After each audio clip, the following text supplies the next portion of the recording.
హరే కృష్ణ. చూడండి, ఇది pearl millet అంటాము, లేదా తెల్ల జొన్నలు, ముత్యాల జొన్నలు అంటాము.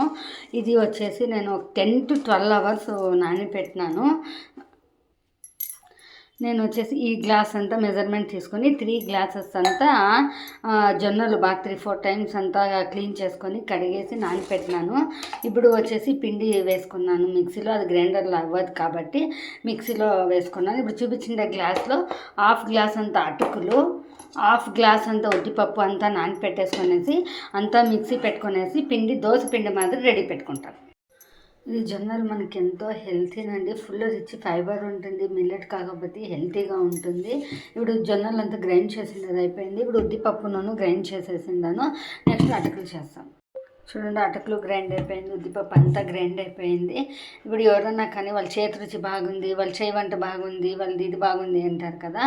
అందుకే ఇప్పుడు ఇదంతా వేసి నేను చేతిలోనే బాగా మిక్స్ చేస్తానండి. గడ్డితో అంటూ బాగా మిక్స్ చేయను. మన చేయి రుచి అనేది ఆడే మనకి వస్తుంది. అంతా వేసేసినాను. ఈ పిండి వచ్చేసి కొంచెం గట్టిగానే మనం గ్రైండ్ చేసుకోవాలండి. చాలా ఎక్కువ వాటర్ వద్దు. పొద్దున్నకి ఇది కొంచెం వాటర్ లెవెల్ ఎక్కువైతుంది కాబట్టి మనం ఇడ్లీ పిండి మాదిరి కలుపుకుంటే పొద్దునే కావాలంటే మనం వాటర్ మిక్స్ చేసుకోవచ్చు. ఇప్పుడు ఇదంతా మిక్స్ చేసేస్తాం. చూడండి, అంతా బాగా మిక్స్ చేసేస్తున్నాను.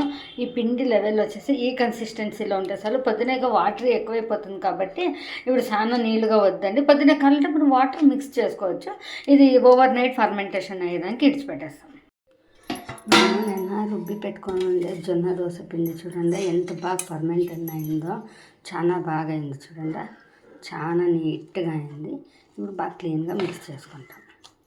మనకి ఈ పిండి ఈ కన్సిస్టెన్సీలో ఉంటే చాలండి. చాలా నీళ్ళు వద్దు, కొంచెం తిక్కగానే ఉంది, బాగా వస్తుంది. చూడండి, మన జొన్న దోశలు ఎంత బాగా వస్తూ ఉందో, చాలా బాగా వస్తూ ఉంది. క్రిస్పీ కావాలంటే క్రిస్పీగా, సాఫ్ట్గా కావాలంటే సాఫ్ట్గా ఎట్లన్నా మనం వేసుకోవచ్చు.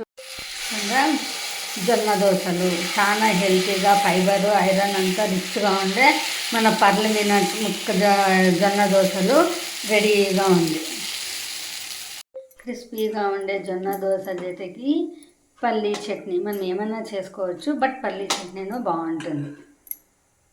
క్రిస్పీగా ఉండే జొన్న దోశ, పల్లీ చట్నీ. Thank you.